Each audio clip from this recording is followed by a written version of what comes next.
Minha amiga Andréa Vargas, tudo bem? Tudo ótimo. Que nem a gente estava conversando aí, tirando os problemas, tá tudo ótimo. Obrigado, viu? Obrigado por essa participação aí. A gente ter esse tempo, valeu mesmo ter disponibilizado. Mas tava difícil de marcar, hein? Você tá muito corrida aí? Tá muita demanda? Tô. Eu não sei, eu acho que para ser bem breve, acho que a resposta é isso aí. Tô bastante corrida, envolvida com muitas coisas, né, Douglas?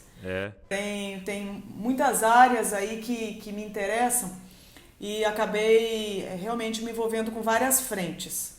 Então, acabo realmente com um tempo bastante corrido, com certeza. Mas várias coisas foram adicionadas nesse período da pandemia, assim? Mudou muita coisa para você? Para vocês, né? Mudou. Para começar, a pandemia surgiu em março, aqui no Brasil pelo menos, né? Março do ano passado, 2020, e a gente estava na segunda semana, se não estiver enganada, da escola de sexualidade presencial aqui da Missão Avalanche. Então a gente estava com 60 alunos hospedados dentro do Avalanche. Então, exatamente no meio da escola veio aquele caos, né, do anúncio de lockdown em vários lugares do Brasil, alunos de vários lugares do país e a gente ainda tentando se situar, porque ninguém sabia praticamente nada a respeito desse vírus. Então, já começou assim, né? A pandemia chegando, a gente tendo que alocar essas 60 pessoas de forma segura, fora a nossa equipe de trabalho, que também estava em período integral. Então, a partir daí, começou o nosso desafio, porque a gente teve que terminar a escola de sexualidade de forma online, aquilo que começou então presencialmente. Então, pensa, que desafio, né? E aí, dar continuidade nos projetos, porque a gente tem várias frentes de atuação. Quando eu digo a gente, eu digo a Missão Avalanche, mas eu digo também a estante da Andréa e, fora isso, a minha própria vida, né? Então, é muita mudança, com certeza. Entendi. E teve demandas que foram adicionadas por causa da pandemia? Assim, eu sei que a mudança para o online, né? Mas teve projetos que vocês começaram ou se envolveram por causa da pandemia? Pela Missão Avalanche, o que eu posso dizer é que a gente começou o desafio de como que a gente lida com os alunos que não conseguiram voltar para casa ainda, porque imagina, vários aeroportos com uma demanda enorme de gente querendo voltar para suas regiões e de repente o aluno tem passagem para abril, porque ia ficar para a escola de aconselhamento seguida da de sexualidade, e agora tem que antecipar, só que ele e mais um tanto de gente, certo? Então, esse foi o primeiro desafio, foi uma atividade extra aí para nós, logística, né? Mesmo. Toda a questão operacional de como que você faz isso, porque ficam alunos agora remanescentes na base missionária, que precisam de refeição, que precisam de segurança, que precisam de um protocolo que estava sendo construído pela humanidade ainda. Então, não era construída pela base missionária, era pela humanidade. Ninguém sabia, né, de nada a respeito.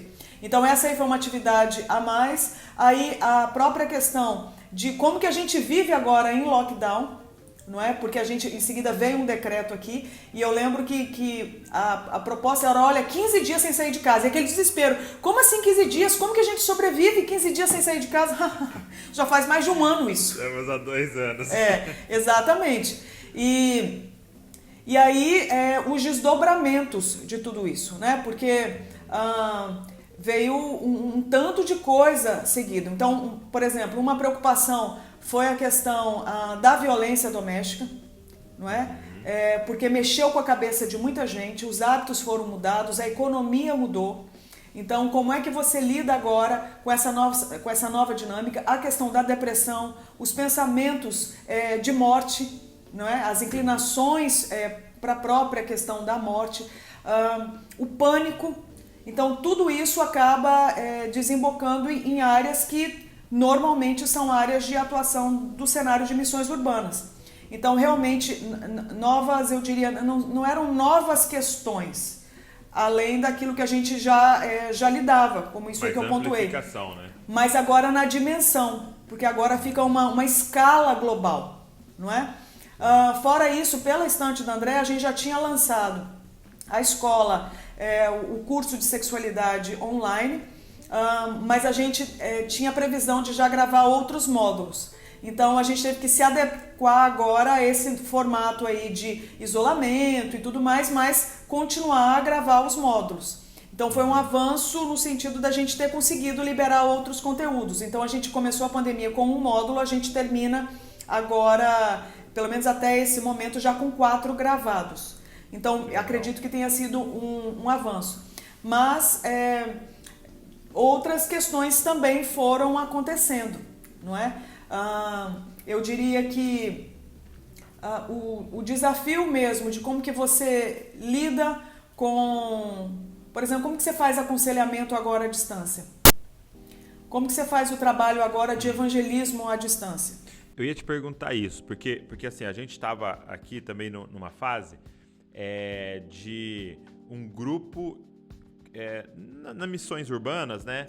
Tanto a gente atua num bairro, tem um bairro aqui em Bragança que a gente adotou, ele chama Maranata. Olha que nome maravilhoso, né? E a gente adotou esse bairro e a gente estava fazendo ações em bares, né, evangelísticas mesmo. E aí, de repente, a gente se viu de mãos atadas, né? Porque você não tem como quebrar uma regra municipal para evangelizar, né? E aí a gente viu naquela situação. Como é que vocês fizeram? Porque missões urbanas era muito face a face, né? Toque.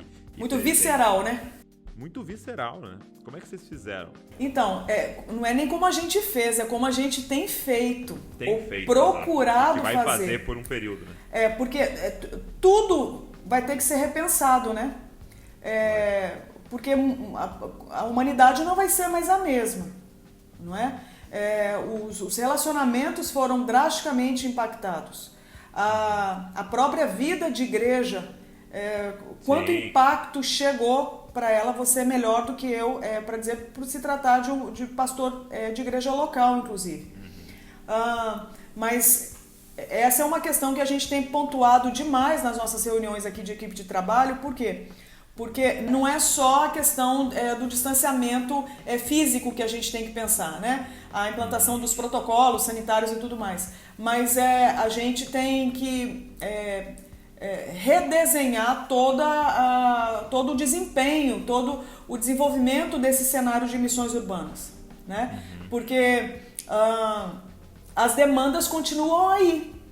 Os índices continuam assustadores, não é verdade? Então, nós temos inúmeros desafios como humanidade para lidar. Não estou falando nada novo. Então, para nós que trabalhamos com missões urbanas, que até então a gente tinha desenvolvido, digamos assim, uma familiaridade com algumas abordagens, agora não tem mais como. Então, por exemplo, dia 18 de maio a gente faz, pelo menos no mês de maio, não só no dia 18, mas no mês de maio, especial no dia 18, a gente faz ações de intervenção urbana com relação à proteção de crianças e adolescentes no que diz respeito à violência sexual. Tá, e agora? Agora a gente não vai mais para a praia fazer isso. Não é? Agora a gente não vai mais para as escolas. As escolas estão fechadas. Então, mas nem por isso as crianças e adolescentes correm menos risco. Aliás, muito pelo contrário.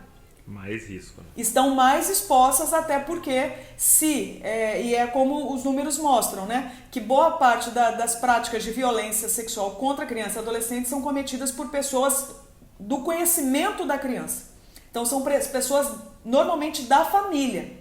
Isso significa então que crianças e adolescentes estão em casa com possivelmente seus agressores, certo?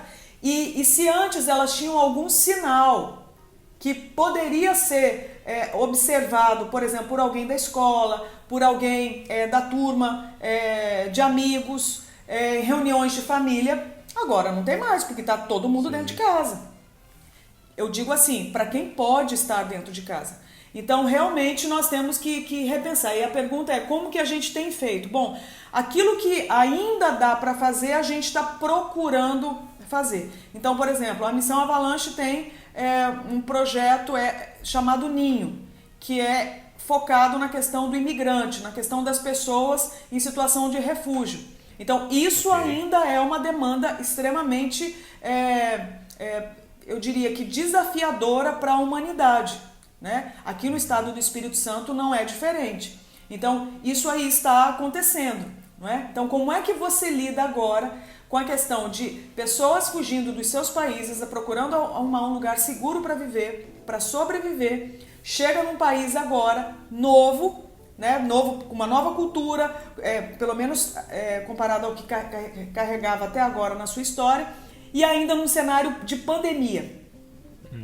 Entende? Então, assim, são desafios. Então, essa é uma área na Missão Avalanche que trabalhou durante todo o período que teve início a pandemia. Não é? A própria questão dos aconselhamentos, a questão... Aconselhamento online, Andréia, como é que foi para vocês, como é que tem sido para vocês isso? Olha só, eu tenho procurado já há alguns anos, Douglas, investir em treinamento de pessoas que venham atuar em aconselhamento. Por quê?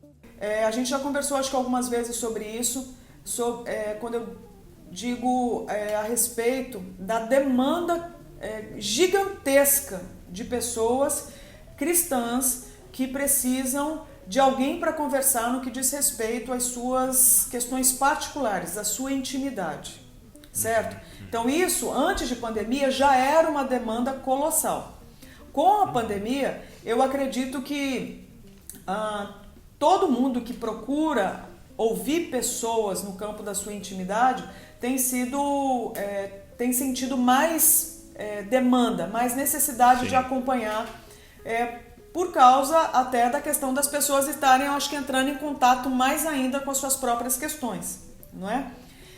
Eu acredito que com a questão da pandemia, muitas distrações, muitas ilusões que a gente tinha de controle, de estabilidade, não é? De que não, essa é a vida normal. E essa palavra aí, para quem está ouvindo a gente, eu coloco entre aspas, por favor, né?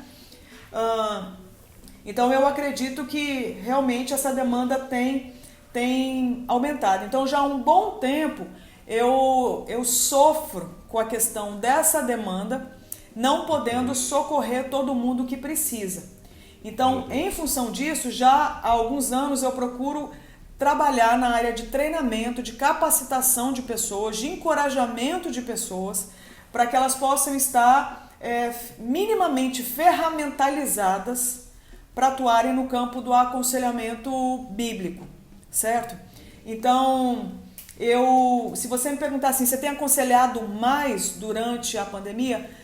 Não, porque eu não dou conta. Eu procuro desenvolver mais conteúdo, para que mais pessoas possam estar na linha de frente, no sentido de ouvirem irmãos e irmãs com questões na sua intimidade. Entende? Entendi. Muito bom. Agora sim, ó, a gente está conversando aqui, eu não sei, quase 15 minutos, e nesses 15 minutos você está me falando de servir, né? Você está me falando de aconselhamento, você está falando do refugiado, você falou das crianças, dos projetos e tal. E eu percebo isso muito em você e em vocês, né? No Diniz, em todos. Esse coração em servir, em estar envolvido com a missão de Deus na Terra. Tal. Quando é que foi essa virada na sua vida? Você teve uma época da sua vida mais narcisista, mais uma Andréia que era focada em si mesma e que não olhava para essas questões? Ou foi algo assim que você, já de família, já no seu contexto, isso era muito presente, essa questão das missões, do servir? Douglas, eu vou ser muito honesta com você. Por favor. A minha vida inteira eu tive uma vida narcisista. Entende? A minha vida inteira. E veja bem, tentando ser uma boa pessoa. Mas eu era uma boa pessoa para eu me dar bem. Entende? Então, você vai me dizer, assim, eu procurava lesar os outros, extorquir alguém, eu procurava... Não, eu não procurava nada disso. Mas eu procurava me dar muito bem. Entende? Então, eu acredito que a minha vida toda, até a minha conversão, eu vivi de forma narcísica, digamos assim, sem ter consciência. Isso é doido, né, cara? Depois da conversão, não é que eu deixei, é que agora eu tenho o privilégio de pelo menos ter a convicção de pecado a respeito disso e uma capacitação do alto para lutar contra. Pela imensa misericórdia de Deus. E eu acho que essa é uma luta de todo ser humano, porque até onde eu entendo, a queda foi esse momento onde a gente deu um tempo de Deus para a gente. Eu quero dar um tempo para mim. O nome disso é queda. O dia que a gente deu um tempo para a gente deu um tempo de Deus. Não é verdade? Então assim, Deus, fica na sua que agora eu assumo o controle. Agora eu assumo a direção. Agora eu tenho condição de discernir o bem e o mal para minha vida. Então, eu acho que, pelo que eu entendo das escrituras, todo ser humano, depois desse episódio da queda, nasce assim. Então, de novo, não é um privilégio meu. Agora, para minha vergonha, eu não fiz nada contra. Eu entrei na onda porque eu achei delicioso viver para mim. Entende? Então, eu não nasci num ambiente... eu nasci num ambiente, melhor dizendo, nominalmente cristão. Okay. Mas eu só fiquei sabendo que eu tinha a chance de nascer de novo, receber um novo coração, já com 21 anos na faculdade. Nesses 21 anos deu tempo de construir toda uma cosmovisão muito equivocada. Entende? Entendi. Sem drogas, sem práticas criminosas, eu diria assim, mas nem por isso sem obedecendo, melhor dizendo, à lei de Deus. Muito pelo contrário, eu vivia para meu bel prazer. Qual que era, antes de se converter, André, qual que era o seu sonho, assim? Para onde você estava indo, assim? Saber. Se dar bem, era para o quê? Você queria se tornar o quê? Era saber. O seu reinar era através do saber. Para você ter uma ideia, Douglas, eu fui uma pessoa que nunca usei droga, nunca me alcoolizei. Você fala assim, nossa, mas você então veio de berço evangélico? Não, é porque eu idolatrava as sinapses. Entende? Eu tinha muito medo de perder neurônio, eu tinha muito medo de não conseguir. Então era em função disso, de preservar o ídolo que eu carregava, que eu tinha um comportamento, um hábito bastante, digamos assim, carnalmente puritano. Uau. Entende? Olha aí, criando um termo. Por que não? Por que não? Então, eu diria isso. E como é que foi esse seu encontro na faculdade? Porque a faculdade você está no templo do saber, né? Você está no santuário do saber. Como é que foi isso? Eu fui para a igreja para tirar minha melhor amiga da igreja. É mesmo? Eu fui para a igreja exatamente preocupada com a minha melhor amiga na época da faculdade, de que ela estivesse se envolvendo com alguma coisa muito perigosa, tipo uma seita, uma coisa meio assim, que pudesse colocar a vida dela em risco. Né? Que ela estivesse perdendo assim, a sua autonomia, digamos assim, a sua sanidade. E muito preocupada com ela, eu pedi que ela me levasse dessa reunião que ela começou a frequentar. E eu achei intrigante porque ela chamava todo mundo da turma menos eu. Então, o anti-evangelismo dela me evangelizou. Entendeu? Uau. O fato dela não me chamar me ofendeu. Sacou? E aí eu pedi pra ela me levar. Eu falei assim, vem cá, você leva todo mundo menos eu? E era uma tal de uma reunião. Porque ela não falava que era assim uma igreja. Aliás, ela falou pra mim, ela falou assim, Dé, não é igreja. Eu falei, na hora, com certeza é igreja. Eu falei, olha só, eu quero que você me leve um dia, porque eu quero saber no que você está se metendo. Entende? Então, com muito custo, um dia ela me ligou, num domingo de manhã, eu estava dormindo, e me acordou e tal, e ela falou, bom, vamos para a reunião? Eu falei, mas domingo de manhã? Ela falou assim, ué, você que pediu pra eu te chamar, então a culpa era minha. Gente, olha que técnica maravilhosa de evangelismo, entendeu? Primeiro, você não evangeliza, segundo, você transfere a responsabilidade. Dificulta. Aí eu falei, verdade, fui eu que pedi. E nessa hora eu lembrei de uma coisa que meu pai sempre ensinou pra gente em casa. Meu pai sempre ensinou o seguinte, olha, amigo de verdade é aquele que tá nas horas boas e nas horas ruins ao lado. E na hora eu pensei, minha amiga está passando por um momento difícil na vida. Tanto é que ela está indo para uma igreja. Eu preciso ajudá-la. Alguém tem que fazer alguma coisa. Muito bom. Então eu lembro, Douglas, que eu olhei para o céu e eu tive a seguinte fala. Deus, eu não sei se você existe, mas se você existir, eu te peço uma coisa. Me ajuda a ver os prós e os contras desse lugar para eu salvar a Carol. E fui. Mas você se considerava ateia ou não? Pelo menos agnóstica. Eu não tinha ateia não, porque eu cresci, como eu disse, num ambiente nominalmente cristão e eu não conseguia comprovar que Deus não existia. Então eu cogitava a possibilidade dele existir, mas sem a menor condição de me relacionar com ele. Então é como se ele é uma possibilidade, mas eu não tenho um menor vínculo, eu não tenho a menor condição de comprovar que ele não exista, ou de que ele exista. Então ele fica lá e eu fico aqui. Nesse dia, como envolvia a questão do metafísico, digamos assim, né? Do místico, a questão da fé, eu apelei para essa instância superior, né? Porque vai que ela existe. Então, se ela existir, eu peço que me ajude para eu salvar minha melhor amiga. E fui com essa missão, para procurar os prós e os contras, e tanto é que eu criei uma planilha no meu cérebro, entende?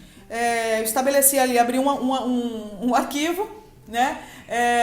Coloquei ali, comecei a colocar as minhas observações, os prós e os contras do lugar, da mensagem, tudo, para eu fazer depois um saldo, não é? Chegar num resultado e apresentar para minha amiga e falar assim, isso aqui não tem o menor cabimento por isso, por isso, por isso. Então foi uma ida extremamente propositiva, intencional, focada em tirar a minha amiga da igreja. Tá bom para você? Desevangelizar. Isso, exatamente. E foi aí, isso que aconteceu.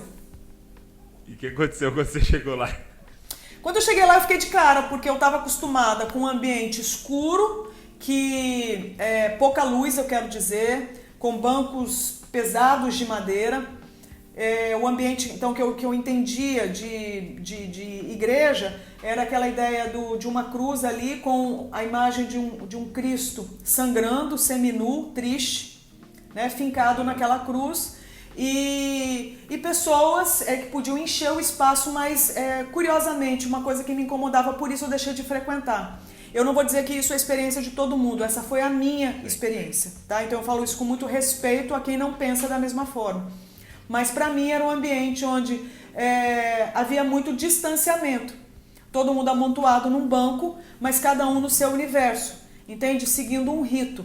Isso, eu na época na faculdade, questionando várias coisas, isso aí me soou muito superficial, entende? Então eu já morava longe da minha família, já morava numa república, já procurava saber para ser. Então eu já era movida à competição. Chegava num ambiente, digamos assim, que professasse fé, certo?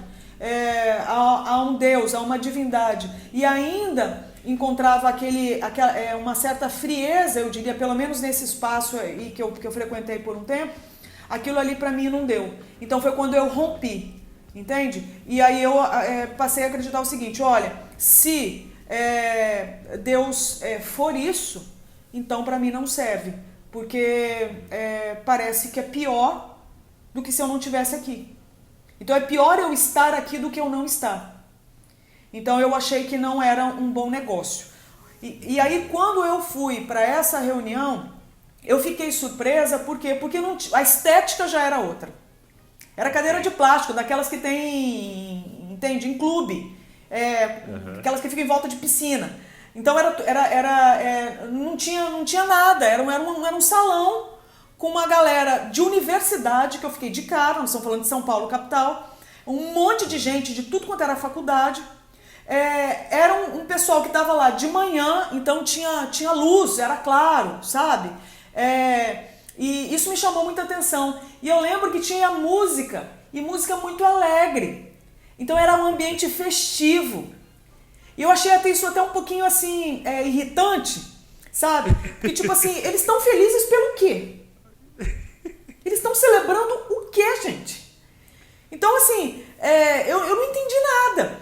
E aí aquele monte de musiquinha alegre, aquele pessoal batendo mão, sabe, batendo palma, e parece que estava celebrando, e eu de cara com aquilo ali, já tive que acordar cedo, num domingo de manhã, fui lá para salvar a minha amiga, eu não queria pensar em nada, e tive que pensar para salvar a amiga. Falei, cara, o que eu tô fazendo aqui? Então eu já tava no ódio, tá entendendo? Uhum. E aí foi quando eu falei, agora que eu vou procurar defeito mesmo para tirar essa menina daqui, para não me atormentar nunca mais.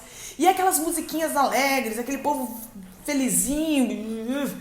E aí começa um tal era essa coisa do louvor, que depois eu fiquei sabendo que chamava louvor e adoração. E aí eu lembro que eu li as letras das músicas. E eu fiquei surpresa, foi a primeira coisa que me chamou a atenção. Eu li as letras das músicas e a sensação que eu tinha é que elas falavam comigo. Uau. Parecia que era vivo. Aí eu falei, que coisa estranha. Eu falei, eu não vou nem bater palma porque vão achar que eu tô gostando. Cruzei os braços, tranquei a cara, entendeu? Fiz uma cara de endemoniada, talvez estivesse mesmo. Falei, me erra, tá entendendo? Não vou dar moral pra esse povo não, porque esse negócio aqui é muito envolvente. Eu já tô achando que o negócio parece que a música é viva. Olha que coisa assim surpreendente, né? E aí até que assim, o ápice foi quando um ser humano chamado pastor, né, subiu, veio à frente, não é nem subiu porque era tudo uma coisa, um plano só, mas veio à frente e foi trazer a tal da palavra. Quando eu ouvi esse título pastor, me deu calafrio, porque para mim era o sinônimo de desonestidade, certo? Então, assim, quando eu vi que ia ser um pastor, tinha um pastor diante de mim, eu falei, onde é que eu vim parar? Eu tô assim, acho que no meio de uma quadrilha, né? Eu tô assim no centro do crime organizado, no olho do furacão. Porque pra mim aquilo ali dava calafrio. Pra mim era o cúmulo do retrocesso. Entende? Como assim você, um universitário em São Paulo, capital, você está num ambiente chamado igreja ouvindo um pastor? Isso não faz o menor cabimento, não tem o menor cabimento, não faz o menor sentido. E aí até que ele começou a falar e eu lembro perfeitamente. O título do sermão dele era O significado da cruz de Jesus para você hoje. Douglas, eu comecei a digitar no meu cérebro, porque até então na faculdade eu trabalhava como assistente de pesquisa de um professor, então o meu trabalho era procurar erro de lógica. Olha só. Aí na hora eu pensei, cara, vai ser mamata, porque esse homem vai começar a falar, vai falar um monte de atrocidade, de abobrinha, com certeza. Então, assim, já era pra ele. Daí você tem uma ideia do narcisismo, da arrogância, da prepotência, do orgulho, né? Pois bem, esse homem começou a falar e só teve um detalhe. Ele citava o único livro que eu tinha tentado ler e não tinha conseguido entender nada, que era a Bíblia. Deus. Resultado, eu me senti desautorizada. Entende? E na hora que ele começou a falar, ele citava, por exemplo, um versículo. Tipo assim, porque Deus amou o mundo que, enfim, entregou o seu filho e tal. Citava ali o texto. Na hora, eu pensava, mas como assim Deus me amou? Ele não me conhecia? Eu só pensava. Aí ele respondia, porque o texto tal diz que Deus te conhece desde o ventre da sua mãe. Deus. Aí na hora, aí eu ouvi aquilo, aí eu digitando no meu cérebro. E aí então eu contra-argumentava aqui. Aí o que eu contra-argumentava aqui, ele respondia lá. Só que foi o sermão inteiro. Até que chegou uma hora eu falei assim, alguém tá me dedando pra esse cara. Alguém tá me entregando pra esse cara. A pessoa da lógica chegou nessa conclusão. Não, eu tive que chegar, meu amigo. Porque assim, eu falei, alguém está me entregando pra esse cara. Porque como é que... Mas aí eu pensei, eu falei, mas como que alguém tá me entregando pra esse cara? Porque eu tô pensando. Falei, colocaram uma escuta. Eu falei, mas no meu cérebro, eu mesma conversando comigo. Eu falei, não, alguém deve estar me observando. Eu virei pra trás pra ver se a parede atrás era falsa ou não, se era um espelho ou não, se tinha alguém me observando com um ponto dizendo que nem fazem teste de empresa, de sabão em pó, de goiabada, tá entendendo? Eu pensei, deve ser uma coisa do tipo. Eu olhei pra trás, era uma parede de tijolo. Eu falei assim, alguém tá me entregando pra esse cara. Aí eu fiquei intrigada, eu falei, mas quem? Porque não tem ninguém.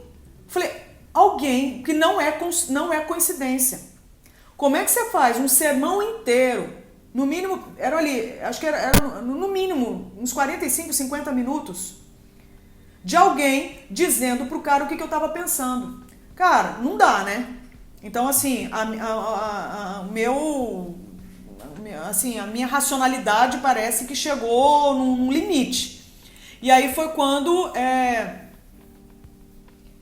eu tive que chegar simplesmente a uma conclusão, que foi pra mim a mais humilhante de todas, porque acabou o culto, essa minha amiga virou pra mim e falou assim, e aí, Dé, o que você achou? Aí a maior humilhação pra mim foi essa, ter que dizer pra ela o seguinte, eu não tenho opinião formada. Meu Deus. Porque o cara cita o texto que eu não conhecia, citava os autores que eu não dominava, os que eu gostava, os que eu lia, que estavam bombando naquela época, ele não citou nenhum. Entende? Então, assim, tudo que eu posso fazer é ouvir o discurso dele e procurar algum erro de lógica. Dentro da premissa que ele estabeleceu, o negócio é todo articulado, todo redondinho, todo amarradinho, todo coerente. Então eu não tenho como dizer, olha, por isso. Então eu saí dali intrigadíssima. Até que, aí você sabe, né? Vaso ruim, Deus tem que pegar pesado mesmo, porque o vaso é ruim. Essa foi a hora, meu amigo, que a minha amiga saiu para trocar ideia. Eu fiquei sentada ali. Eis que eu, ser racional que sou, inclusive até hoje, chega uma pessoa atrás de mim, eu sentada sozinha, a galera trocando ideia, eu sentada ali pensando em tudo isso, o fato humilhante de eu não ter opinião formada a respeito de tudo que eu ouvi. Chega uma pessoa aqui do meu lado e cochicha assim no meu ouvido, Andréia, eu só inclinei para trás e falei, Aí a pessoa fala assim, essa é a primeira e a última vez que você vai ouvir essa mensagem, não desperdiça. Meu Deus. Eu olhei pra trás, não tinha ninguém. Não tinha ninguém? Não. E me chamou pelo nome. Foi a hora que eu tive uma conclusão. Maravilha, agora eu ouço vozes. Então é o quadro, assim, fechou o quadro de esquizofrenia. Um surto, né? Eu estou em surto. E o orgulho não permitia que eu falasse isso pra ninguém. Então, tipo assim, fecha a boca, porque agora você tá à beira da loucura. Entende? Você tem uma imagem a zelar. Resultado. Como é que você vai pra casa com essa? Porque eu ouvi uma voz que me chamou pelo nome e falou pra eu não desperdiçar a mensagem, porque ia ser a última vez que eu ia ouvir. Meu Deus. Tá bom pra você, meu amigo? Foi assim. Então, o que me restou? Ela virou pra mim e falou assim, olha, vai ter um acampamento daqui 3 dias. Vamos. Eu tava louca pra ir, mas não ia dar o braço a torcer. Eu falei, não posso, porque eu tenho que estudar. Eu arrumei um monte de desculpa. Ela falou assim, não, já tinha escrevido. Eu falei, tá bom, vai. Eu tava louca pra ir, mas o orgulho não deixava eu reconhecer. Fui, e lá foi pregado, depois de um dia inteiro, né, de atividade, a galera curtindo, jogando vôlei, tomando sol e conversando. E eu fui pra observar todo mundo e vi que era todo mundo gente comum como eu. E teve um culto no final do dia, a mulher do pastor pregou sobre a mulher samaritana. Eu entendi que ela queria que eu me identificasse com aquela mulher na beira do poço, precisando de Jesus. Eu entendi o plano dela, mas eu não conseguia acreditar em nada. Eu vi que o povo levantava a mão e chorava cantando para Deus. Eu até apertava o olho para ver se saiu uma lágrima, para eu sentir alguma coisa. Eu não sentia nada. Até que eu cheguei a uma conclusão. Falei, cara, tudo que eu quero é sair desse lugar, voltar para São Paulo, tocar minha vida. Aí eu lembrei da voz. E aí foi quando eu perguntei, bom, se não quero por quê? Aí foi quando acabou o culto, chamei minha amiga e falei, tira umas dúvidas. Aí bombardeei a menina de um monte de pergunta. Ela cansou, falou, vai lá e fala com o pastor. Eu falei, o quê? Falar com o pastor? Deus que me livre. Se é que ele existe, que ele me livre. Ela me apresentou pro pastor e eu prometi uma coisa pra mim, Douglas. Falei, eu não vou abrir nada da minha vida pra esse cara. Mas eu não sei o que aconteceu, meu amigo. Minha boca criou vida própria e ela começou a falar feito uma louca. Quando eu vi a desgramada da minha boca, me entregou. E falou pro homem o seguinte, falei, pastor, a sensação que eu tenho é que eu tenho que nascer de novo, que parece que eu não sei nada. Você falou isso? Falei, você é pastor, você é evangelista, me fala se não era tudo que você queria ouvir de uma visitante. Meu Deus, você levantou a bola, né? Foi quando eu pensei o seguinte, esse cara vai tentar fazer minha cabeça. E se ele tentar, é tudo que eu preciso para nunca mais pisar nesse lugar, nem dar atenção para esse discurso. Aí quando eu vi que ele ficou interessado pelo que eu disse, e eu fiquei desesperada, porque parece que foi de uma honestidade, parece que eu me despi. Meu coração parece que se despiu diante e eu não queria nem fazer isso. Foi quando... Aí eu tentei manipular o cara, né? Foi quando eu falei assim, exatamente. A sensação que eu tenho... E eu continuei falando a verdade, mas aí eu já queria que ele caísse na armadilha, né? A sensação que eu tenho é que eu tenho que começar do zero, porque parece que eu não sei nada. Aí ele virou e falou, é mesmo? Eu falei, pastor. E eu esperando que ele tentasse me convencer de alguma coisa. Ele virou pra mim e falou, amém. Eu falei, amém? Saiu e me deixou. Resultado, Douglas, o que funcionou comigo foi não me evangelizar. Exato. Voltei. Não te convidar deu certo, não te evangelizar deu certo. Voltei, sentei e falei, cara, eu preciso de uma razão pra nunca mais voltar aqui. Aí foi quando a mulher dele, que não sabia de nada, passou na minha frente, voltou, olhou pra mim e falou assim, André, é seu nome, né? Eu falei assim, é. Ela falou assim, olha só, Jesus Cristo é Deus, tá? E morreu por você no Calvário. Saiu. Nessa hora, eu, a sóbria, que nunca chapou na vida, careta até não poder mais, entendeu? Nessa hora, essa que vos fala, tive um insight, uma visão, o nome que você quiser dar, tá? Porque é como se tivesse aberto um painel na minha frente, uma cena. E a cena era a seguinte, era um trono de ouro maciço, cheio de pedra preciosa. E na hora que eu bati o olho, em segundos abriu na minha frente, acho que foi em segundos, eu não sei. Eu vi, assim, na minha frente, um trono de ouro maciço, cheio de pedra preciosa. Na hora que eu bati o olho, eu sou filha e neta de professor de história, sabe? Então tudo que eu vi na minha vida foi coisa de museu. Na hora que eu bati o olho naquela cena, eu falei assim, isso aí é coisa de rei, é trono de rei. Isso eu sei, uma peça de realeza.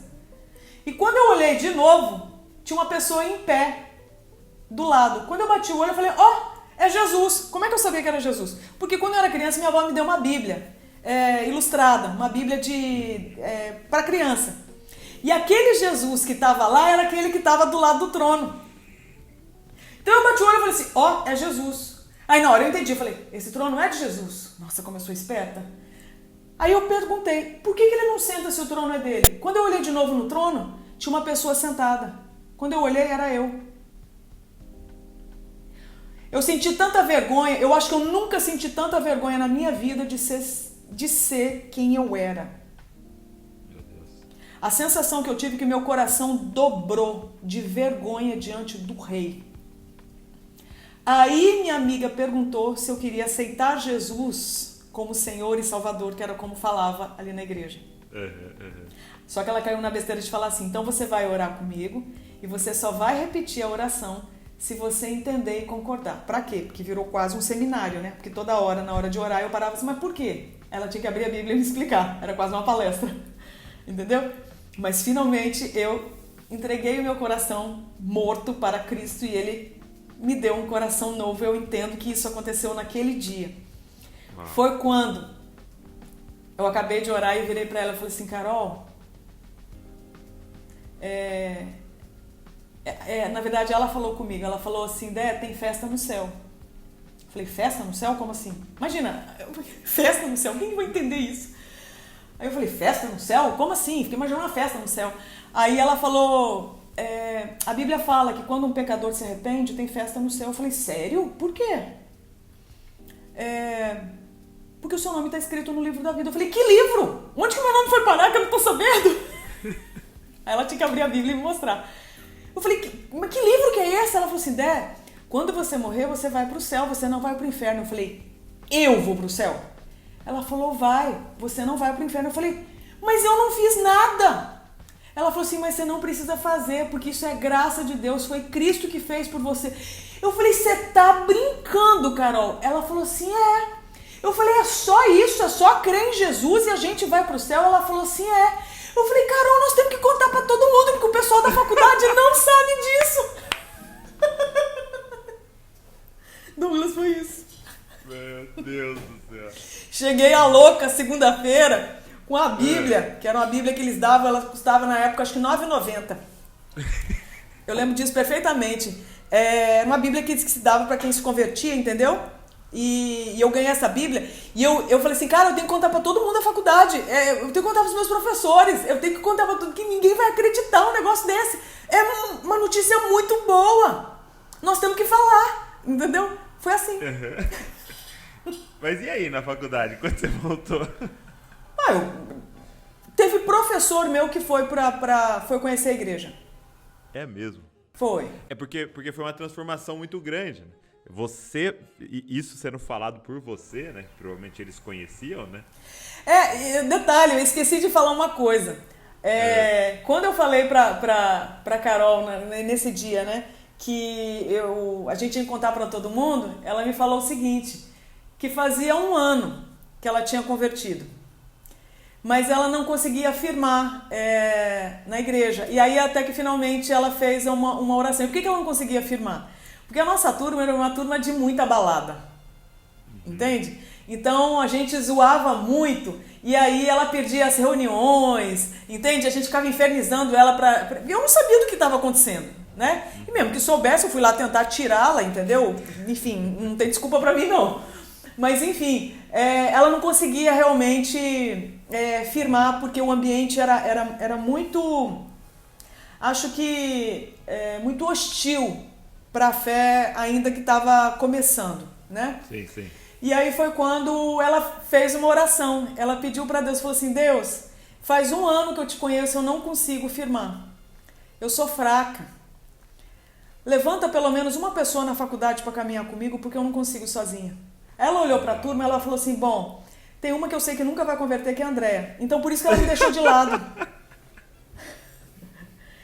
Por isso que ela levava todo mundo. Só que daí eu fiquei incomodada porque ninguém me chamava. Tá aí uma nova estratégia de evangelismo aí, né? Eu não recomendo, tá? Evangelize seus amigos. Tá entendendo? Convide eles, é melhor, né? Não faça isso. Isso aí foi uma coisa muito específica. Não é a via de regra, tá entendendo? Quando a pessoa falar, eu quero nascer de novo, você fala, amém. Isso, deixa. E sai. Deixa, ora com ela, tá entendendo? Mas foi assim, Douglas, uma imensa misericórdia. Você estava fazendo faculdade do quê? Administração de empresas com ênfase em marketing. Eu fiz SPM aí em São Paulo. Uau, incrível.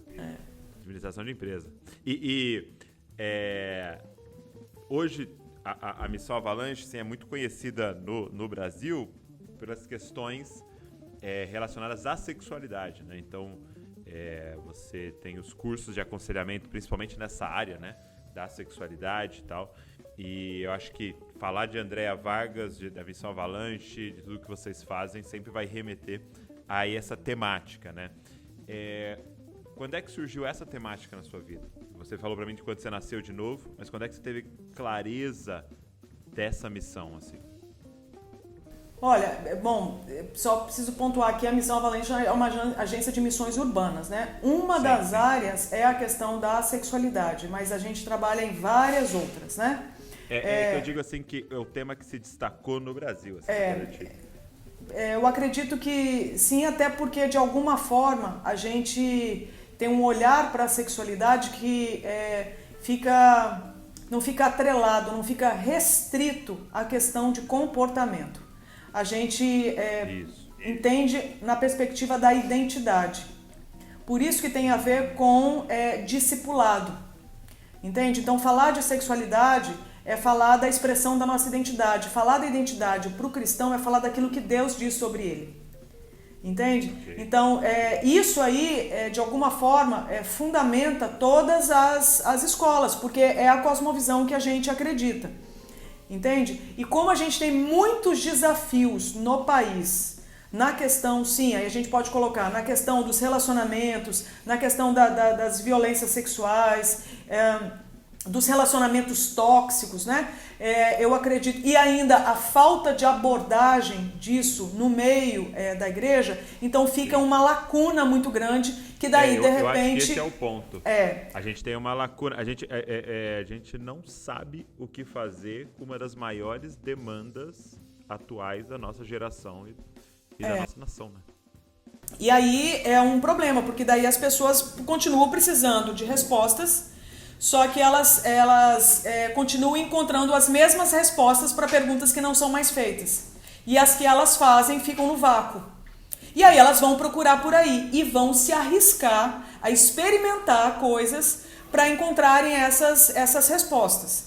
E aí o caminho de sofrimento, de destruição, costuma também fazer parte, né, dessa realidade. Então acho que em função disso deu todo talvez deu essa visibilidade, né? Sim. Mas quando eu vim para ajudar na implantação da Missão Avalanche em 2004, foi quando a missão surgiu, eu vim convicta de que eu precisava, assim, servir na implantação de uma agência missionária pioneira no país, tanto é que a minha igreja, na época, me enviou com essa proposta, mas eu também vim com um grande desafio, que era entender a questão da sexualidade por causa dos desafios que a nossa igreja tinha enfrentado, de pessoas precisarem procurarem ajuda, pessoas se entregarem a Cristo e serem discipuladas pela igreja, mas quando chegava na questão da sexualidade, tinha pouca informação, tinha pouca sabedoria para compartilhar. Pouca ferramenta, né? Oi? Poucas ferramentas, né? Eu acho que tinha uma teologia que não chegava. Okay. Uma aplicação daquilo que se carregava como fé, mas que dialogava pouco com a questão da intimidade, com a questão da identidade. Então, ela funcionava para muitas coisas, mas para outras ela ficava ainda muito frágil, né? E aí ela não dava conta. Então, nós perdemos algumas pessoas e uma delas foi um amigo, esse não foi nem participou dessa igreja onde eu congregava, mas se tornou meu melhor amigo, e ele, para tentar parar de sofrer por causa das questões da sua sexualidade, ele tentou suicídio. E era o meu melhor amigo, né? Então, um cara que tinha servido como missionário, um cara que tinha sido profundamente usado por Deus em várias nações, e um cara que chegou num momento de sofrimento tão intenso, onde encerrar a vida dele pareceu ser a melhor alternativa. Ele sobreviveu, graças a Deus, né, essa tentativa, mas isso mexeu muito comigo. Por quê? Porque eu tinha acabado de chegar de um seminário. Eu tinha acabado eu terminei a faculdade, né, me formei, eu converti no 4º ano da faculdade, aí me formei e logo depois da faculdade, 6 meses depois, eu fui fazer um seminário fora do país. Fui para ficar 1 ano, acabei ficando 2 e lá eu tive convicção de que era para eu me envolver com missões em tempo integral. Então, quando eu volto para o Brasil, eu volto com a ideia de que é para eu me envolver com missões. Então, o que surge essa demanda sobre a sexualidade. Só que eu não lembrava de uma aula que eu tivesse tido sobre o assunto. Eu não lembrava de um livro que eu tivesse lido sobre o assunto. Eu tive introdução ao grego, ao hebraico, eu tive homilética, eu tive tantas coisas e que foram maravilhosas e me ajudam até hoje. Sim, Só que quando apareceu essa demanda nua e crua diante de mim, eu não tinha nada para dar. Uau. E o cara tentou morrer. E era o meu melhor amigo. Então foi quando eu falei assim, Deus, das duas uma. Ou o Senhor está mentindo e Jesus não dá conta do recado, ou nós estamos mentindo porque a gente não entendeu como é que aplica. Eu não tinha fé, Douglas, para crer que Deus mentisse. Exato. O que me sobrou foi acreditar o quê? Nós não entendemos todo o recado. Aí eu fiz uma oração, falei, Deus, me ensina sobre esse assunto porque eu não aceito, eu não me conformo em perder mais ninguém. O que eu não pensei, meu querido, é que a minha vida fosse mudar. Então eu nunca planejei palestrar sobre o assunto, eu nunca imaginei estudar sobre o assunto, eu nunca imaginei nada disso. Coordenar escola de sexualidade, montar uma grade sobre sexualidade, aconselhar a gente na área da sexualidade, não. Eu só queria ajudar os meus amigos que queriam ajuda. Eu não fui tentar convencê-los de que eles precisavam de mudança, não. Eles ficaram desesperados, precisando de ajuda e a gente não tinha o que fazer. Então, eu acho que a perspectiva que eu trago é de uma pessoa que ficou profundamente angustiada, correndo o risco de perder o seu melhor amigo para a morte, entende? Não sabendo o que fazer. E ele tinha outras alternativas. Ele podia viver do jeito que ele quisesse, só que ele não queria. E eu entendi que se ele tentasse, que é o que ele me dizia, ele ia adoecer mais ainda. Então ele queria viver de um outro jeito, ele queria viver de um jeito que ele entendia ser o jeito bíblico de viver. Só que ele não sabia como, entende? Então, e eu não sabia como ajudar. Aí eu pedi para Deus e aí minha vida mudou e tem mudado até hoje. Foi assim. Nossa, incrível. Eu tô lendo o livro de Atos, né? Certo. E é muito incrível você falando isso, porque o início de Atos, né? Lucas fala assim, ao excelentíssimo Teófilo, né? E aí ele começa a simplesmente escrever um relatório para Teófilo, né? Então isso que eu e você lemos e que milhões e bilhões de pessoas provavelmente já leram, o cara escreveu para né? Escreveu para alguém, né? Ele entregou para aquela pessoa ali. E você está falando isso, né? Eu só queria ajudar os meus amigos, né? E para mim é esse princípio dos 5 pães e 2 peixes, sabe? De Jesus pegar aquela nossa marmitinha ali, levantar para o alto e falar, não, agora eu vou alimentar uma multidão com isso daqui. Mas toda a ideia era só trazer 5 pães e 2 peixes, né? Eu acho isso maravilhoso. E para mim deveria ser assim, o princípio de tudo que nasce, né? Todos os projetos que nascem, a partir de uma dor, né? A partir de uma demanda. Não é sobre ganhar dinheiro, não é sobre ter notoriedade, não é sobre ficar famoso, não é sobre nada disso. É sobre achar uma demanda no mundo e falar, cara, Senhor, eis-me aqui, eu sei que eu não tenho condições, eu não dou conta, mas o Senhor pode fazer alguma coisa extraordinária, eu quero ajudar. Essa demanda. E é incrível, porque no coração de cada um que está nos ouvindo, né, André, vai queimar uma coisa. Tem gente que vai queimar criança, você vê uma coisa de criança, você fica em desespero, tem outro que é idoso, tem outro que é racismo, tem outro que é a questão da mulher, como você me disse. Em cada um vai queimar uma coisa, mas a gente tem que ter coragem de fazer essa oração, né? Eu acho que em algum momento essa oração vai ter que ser feita. Sim. Por cada um de nós. Porque, pelo que eu entendo do Evangelho, a ideia é partilhar, né? Sim. A ideia, quando eu lembro aqui de João 15, de Jesus falando que existe o Pai que é o agricultor, Ele a videira, nós somos os ramos. Então nós somos os ramos, então significa que os frutos dessa videira não são para os ramos, são para o outro. Então eu entendo que em algum momento a nossa caminhada ela vai trazer esse questionamento que não é para mérito nosso. Isso é um questionamento do próprio Espírito, acho que em nós. A gente está aqui para servir. O nosso Deus é um Deus que serve. Sendo Deus, como é que a gente não vai fazer o mesmo, não é? E você falou, né, do seu início, antes da conversão, de que uma das formas de explicar esse estilo de vida, né, que, por exemplo, no seu caso era através do saber, você estava tentando ser salva, né?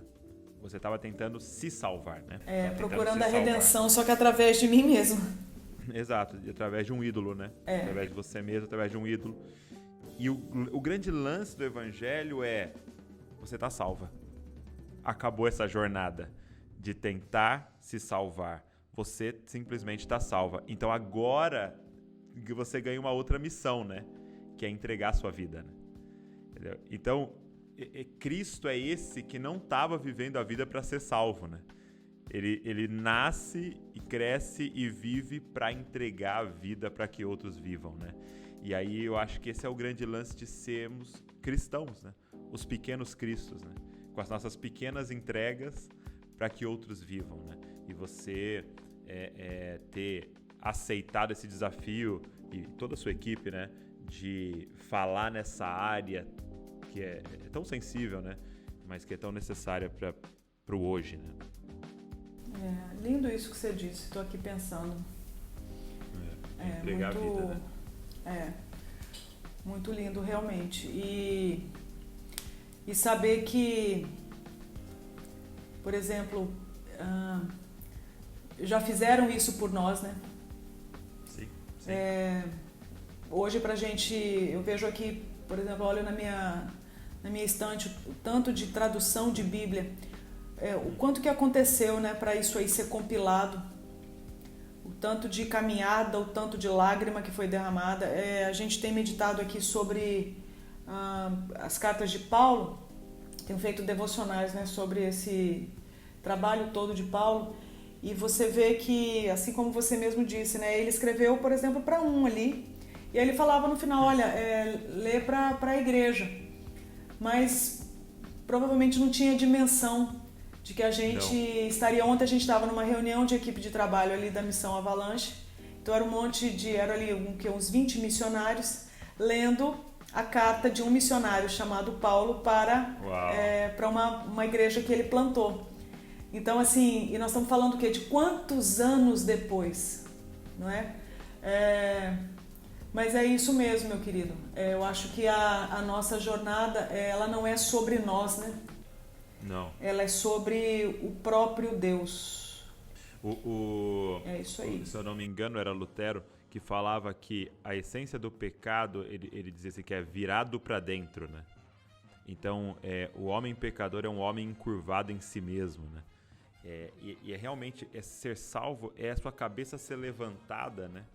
E pensando numa época que não tinha espelho nem selfie, né?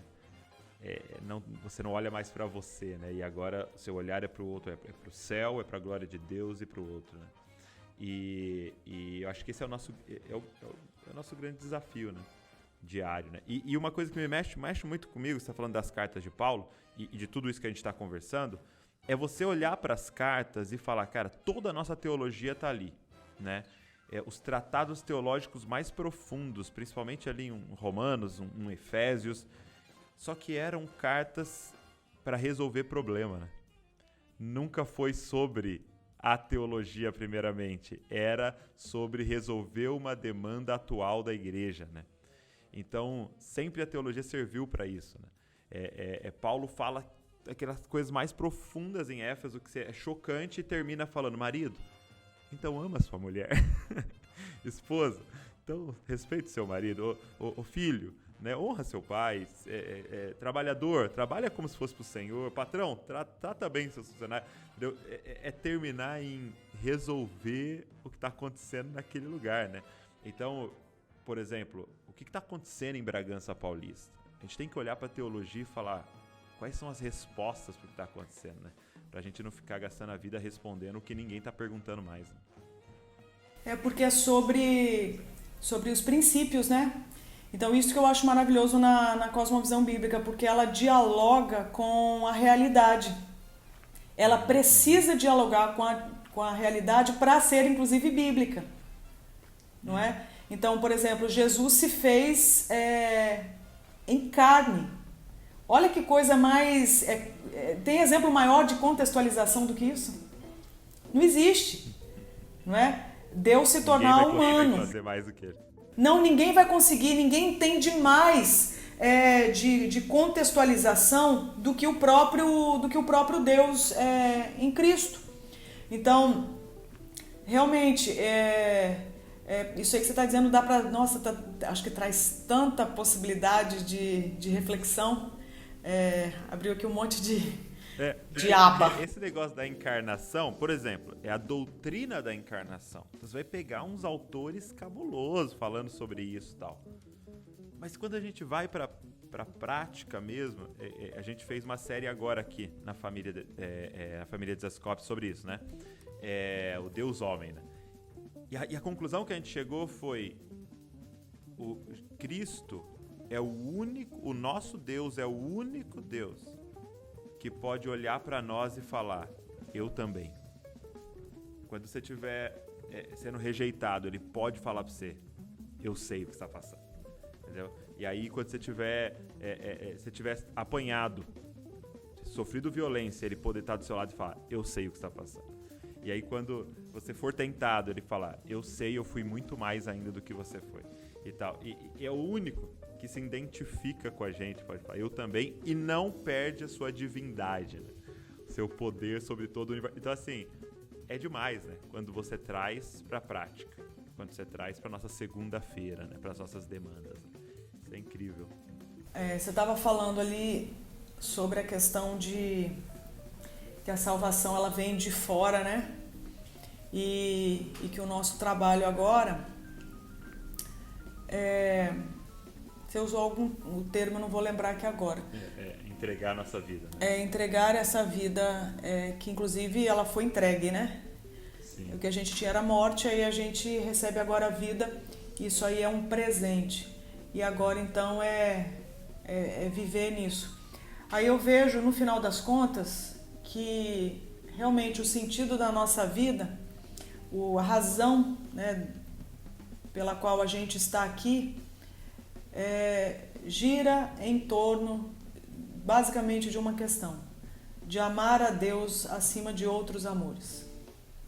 Sim. Então, se a gente parar para pensar, é sobre isso que a nossa vida diz respeito, sobre reconhecer quem a gente é. Isso só é possível se for segundo a perspectiva, né, a ótica do próprio Criador. Então é por causa do Criador que eu existo, é a partir do Criador que eu existo, é segundo a imagem do Criador que eu existo, é para a glória do Criador que eu existo, certo? E aí, então, eu já encontro sentido na minha vida por causa disso. E aí, agora é amar esse Deus. Porque quando eu lembro que quando eu tive o privilégio de eu fazer aquela oração, entregando, né, o meu coração morto para Cristo, e Ele gentilmente pegou e e selou meu coração com o Espírito Santo dele, pela misericórdia dele. Você vai me dizer que eu amava Deus? Eu não amava Deus. Ali ele começou um trabalho na minha vida, né? E eu acho que esse trabalho ainda está se desenrolando. Em todas as circunstâncias da minha vida, eu amar a Deus. Então tem hora que eu amo, acima de tudo, tem hora que eu não amo, e o nome disso é pecado. E eu não amo por quê? Porque ainda tem enganos no meu coração. E que eu preciso vencê-los, porque no final das contas, eles parecem ser maravilhosos, mas eles são caminhos de morte. Então, esse é um desafio que eu acredito que cada um de nós que é cristão enfrenta. Mas é muito legal isso aí que você pontuou. Isso que você está falando, né, desse amor por Deus, e eu aprendi isso muito com você, né, em algumas palestras que você deu nas nossas conferências e tal, é resultado da descoberta / aceitação de o quanto Ele nos ama, né? É uma resposta, né? E eu percebo que a grande estratégia do diabo é distorcer quem Deus é, né? Olha que interessante que quando Moisés fala assim, Deus, deixa eu te ver. E aí a Bíblia diz que Deus falou assim, fica ali na fenda então da rocha, eu vou passar e você vai me ver. E aí tem uma descrição de Deus nesse texto. E um dos detalhes ele é bondoso, misericordioso e tardio em irar-se. E o diabo nos fez entender completamente ao contrário. O que está dizendo o texto? Ele é bondoso, misericordioso. Isso é a essência dele. Agora, ele se ira também, só que em relação à ira, ele é tardio. Você precisa insistir para ele se irar, entendeu? Mas se você esbarrar nele, ele é bondoso, misericordioso. Se você relou nele, sai bondade e misericórdia. Agora, para sair a ira, você vai ter que insistir um pouco mais. Cara, todo mundo conhece um Deus ao contrário. Que você esbarrou nele, sai a ira. Mas para a bondade e misericórdia, você tem que insistir, né? Tem que orar tantas vezes, você tem que dizimar não sei quantas vezes. Então essa distorção... E aí eu vi uma vez o Mike Bickle falando assim, o dia em que você compreendeu o quão amado você é, você vai se tornar perfeito. Todas as nossos pecados fluem de uma dúvida de se somos amados ou não por Deus. Né? Eu diria que dá para pensar bastante nisso aí que você está dizendo. Eu estou aqui pensando nesse tempo rápido aqui nosso, mas o que me ocorre eu acredito que boa parte daquilo que chega, por exemplo, para mim em termos de aconselhamento na área, vamos colocar aí, da sexualidade, no final das contas, as pessoas elas nem sabem disso. Eu acho que é trabalho do conselheiro ajudar a pessoa a chegar a essa conclusão. Mas no final das contas, a crise não é sobre a minha sexualidade. O problema não é da cintura para baixo, o problema é da cintura para cima. E o problema não é sobre mim. O problema é sobre a mentira que eu acredito sobre Deus. Uau. Então, o que eu quero dizer? Se eu não entendo quem Deus é, como Deus diz que Ele é, eu estou suscetível a acreditar qualquer coisa a meu respeito. E aí a minha vida se torna, inclusive, autocentrada. E esse é um grande problema. Passar uma vida inteira tentando descobrir o quanto que eu valho de fato. Meu Deus. Entende? Se você parar para pensar, continua sendo autocentrado. Continuo sendo eu em torno da minha própria vida, em torno do meu próprio dilema, em torno da minha história, em torno da minha ferida. Olha, tudo isso tem que ser considerado. Mas quando que Deus vai entrar na história? Entende? Quando que o significado da cruz de Jesus realmente vai ter um valor? Quando que nós vamos entender que... Você estava falando aí da ira. Olha que coisa interessante. Deus é tardio em se irar, e Deus expressou a sua ira no próprio Deus. Então, Cristo recebe em si o peso da ira de Deus. Então, como que você explica isso? Do Filho de Deus, do Deus Todo-Poderoso, na pessoa do Filho, dizer para o próprio Deus, por que me desamparaste? Então, isso não faz o menor sentido quando você para pensar na Trindade. Não é verdade? Então, a ira de Deus, ela se expressou, e quem se levanta como escudo é o próprio Cristo, que recebe em si mesmo a própria ira. Meu Deus. Isso é assombroso. Para a gente poder se esconder nele. Então, visualiza um escudo. Imagina o escudo levando tudo aquilo que é lambada, tudo aquilo que é flechado, tudo aquilo que é golpe, tudo que é violento. Então, ele sofre para que eu esteja escondida nele e eu passe ilesa. E eu tenha livre acesso ao Pai. Então, o Pai de Jesus agora é o meu Pai. Então, agora eu me deleito na Trindade. O que era Pai, Filho, Espírito, agora eu posso entrar porque eu estou revestida do mesmo sangue. Ou seja, eu tenho a mesma identidade, eu sou da mesma família. E isso é o quê? É pela fé. Isso é graça de Deus. É graça. Né? Então, é assombroso, realmente. E Deus, aí você vê a questão da bondade. Eu acredito, viu, Douglas, que uma das maiores questões que nós vamos ter que resolver na nossa vida é reconhecer em todo o tempo que Deus é bom. A partir do momento que eu questiono que Deus seja bom, eu estou suscetível a acreditar em qualquer mentira. Por exemplo, inclusive a meu respeito. Porque se Deus não for bom, o que ele faz não é bom. Ou seja, eu não sou boa, eu não posso ser boa. E tudo bem, eu posso não ter um monte de coisa boa, mas Deus é bom.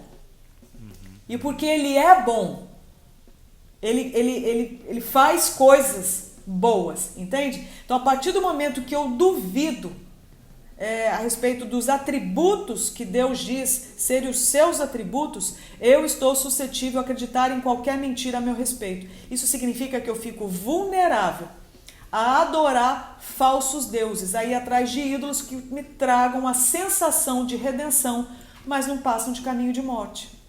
Uau.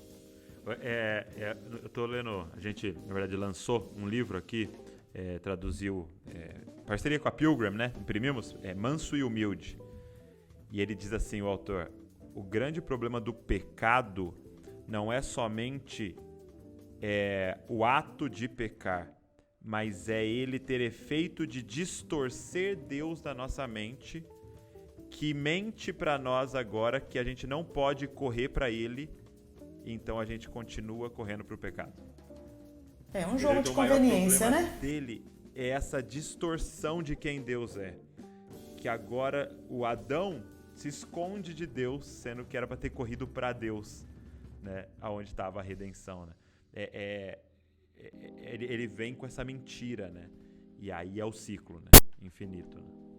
Né? Eu acredito que a mentira ela tá aí e nem por isso ela precisa fazer parte da minha crença, né?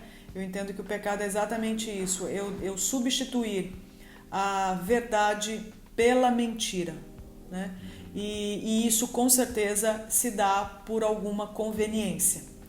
Então, eu acreditar que eu estou julgando bem, que eu tenho condição de julgar bem e eleger o que é verdade. Então, se parar para pensar, o pecado é basicamente eu tentar fazer de conta que eu sou Deus. E Deus não divide a glória dele com ninguém. Agora, ele podia me fulminar, mas o próprio Deus é fulminado em Cristo. Isso nos constrange. Essa é a boa notícia. Essa é a boa notícia. Minha amiga, eu acho que a gente vai ter que terminar com essa, viu? Acho que tá bom. Deixa o pessoal com isso. Tá bom, né? André, obrigado, viu? Obrigado. Ô, Douglas, mesmo. eu não sei se eu colaborei de alguma forma, eu falo isso com bastante tranquilidade, tá? Com temor. Eu espero ter realmente contribuído, porque eu acho que eu falei muita coisa, entende? Eu não sei se essa era a proposta, mas... Não, essa era a proposta. Você é um cara bom de conversa e aí dá nisso. Nós já temos assim uma caminhada, não é? Exato, de boas conversas. Já temos algumas histórias aí boas pra gente lembrar e tudo mais, e aí o assunto rende.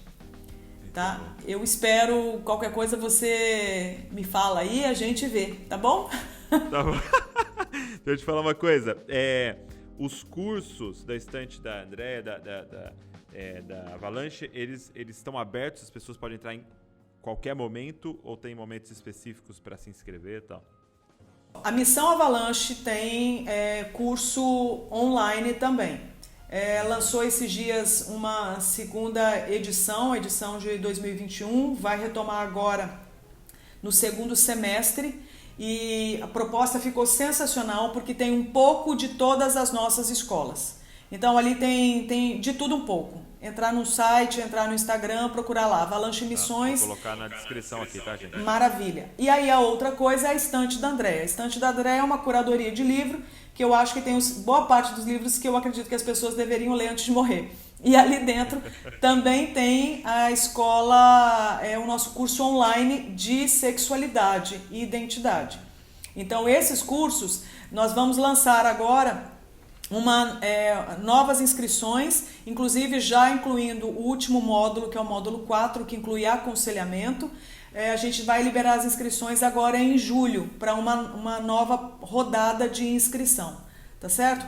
E aí o que eu quero também divulgar é que a gente está lançando no lugar do hostel do Gerê, que foi profundamente impactado, né, pela pandemia, e a gente viu que precisava dar uma mexida na atividade e tudo mais.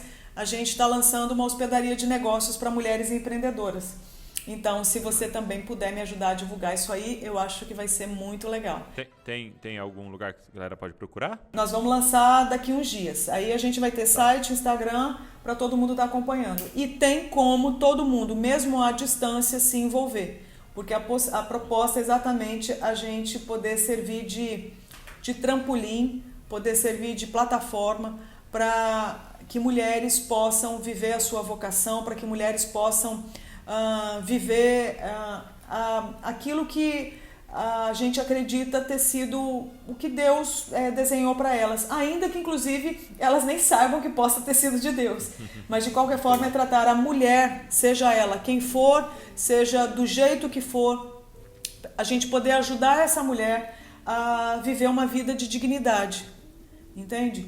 E ter espaço para ela trabalhar num ambiente seguro, agradável, num ambiente profissional, parece ser uma das expressões de uma vida de dignidade que a gente acredita que possa, inclusive, trazer glória para Deus. Muito bom. Então eu vou deixar todas as redes sociais aqui na descrição, tá, gente? Só vocês entrar, segue a Andréia, segue a Estante, segue tudo aí para você estar informado, para você ser abençoado por esse conteúdo. Minha amiga, muito obrigado. Dá um abraço na família toda aí, toda a equipe. Muito obrigada. Estenda meu carinho à sua família, à sua equipe, tá bom? Tenho muito carinho por vocês. A gente tem altas histórias boas aí. E aquilo que eu puder, em algum momento, contribuir, você conta comigo.